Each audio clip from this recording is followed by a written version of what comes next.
Assalamualaikum warahmatullahi wabarakatuh. Selamat datang di channel Debu Buku. Insya Allah di channel ini saya akan membahas berbagai buku yang telah saya baca. Kita mulai dari buku yang pertama, yaitu buku Perempuan Berwajah Surga. Alasan kenapa saya memilih buku ini adalah karena buku ini pula yang saya baca paling awal banget ya. Selain tentu buku-buku pelajaran ya. Jadi ceritanya waktu saya masih MTS kelas 2 ada tugas dari guru bahasa Indonesia untuk membuat sinopsis novel. Zaman itu belum ada ChatGPT ya, dan jadilah kita satu kelas dan kelas-kelas yang lain yang mendapatkan tugas yang sama berduyun-duyun membeli novel, dan jadilah saya membeli novel ini dengan judul Ibuku Perempuan Berwajah Surga. Judulnya Ibuku Perempuan Berwajah Surga, karya Novan Karaja, penerbit Zetu. Buku ini bercerita tentang seorang mahasiswi bernama Risma yang jatuh cinta dengan mahasiswa di kampus yang sama yang bernama Andre. Keduanya saling cinta, kemudian melakukan sebuah kesalahan yang menyebabkan Risma hamil di luar nikah.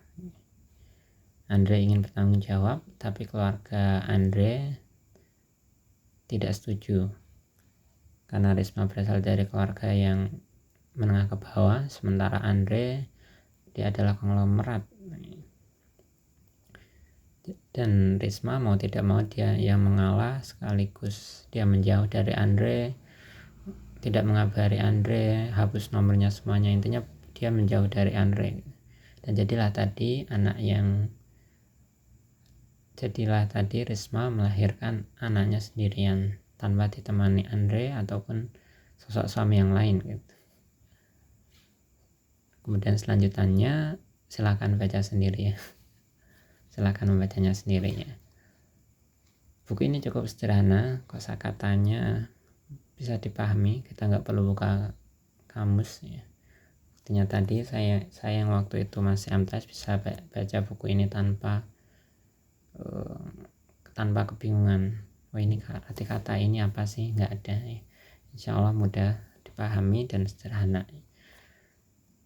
Dan banyak sekali nilai moral yang bisa kita dapatkan di dalamnya. Walaupun tadi di awal-awal Risma melakukan kesalahan ya, yaitu dia melakukan sebuah kesalahan sampai hamil di luar nikah sama Andre ya. Tapi selanjutnya tentang tanggung jawabnya kepada anaknya itu cukup baik, itu baik sekali. Kemudian ada kata-kata yang saya sukai juga dari buku ini, misalnya di halaman 59 ada kalimat berbunyi seperti ini: betapa hidup memang sangat mengerikan, beruntung bagi mereka yang hidup berkecukupan. Atau kalimat halaman selanjutnya, sabar dan kuatlah nak, hidup memang selalu menuntut perjuangan, dan ibu tak akan membiarkanmu sedikit pun terluka, kalah dari perang ini. Dan mungkin quotes lain yang saya sukai adalah, ya, pangeran kecil itu telah memberi warna dalam kehidupan Risma. Pangeran yang kelak diharapkannya menjadi penakluk kehidupan yang keras ini. Jadi buku ini selain kosakatanya sederhana, banyak kata-kata yang indah gitu.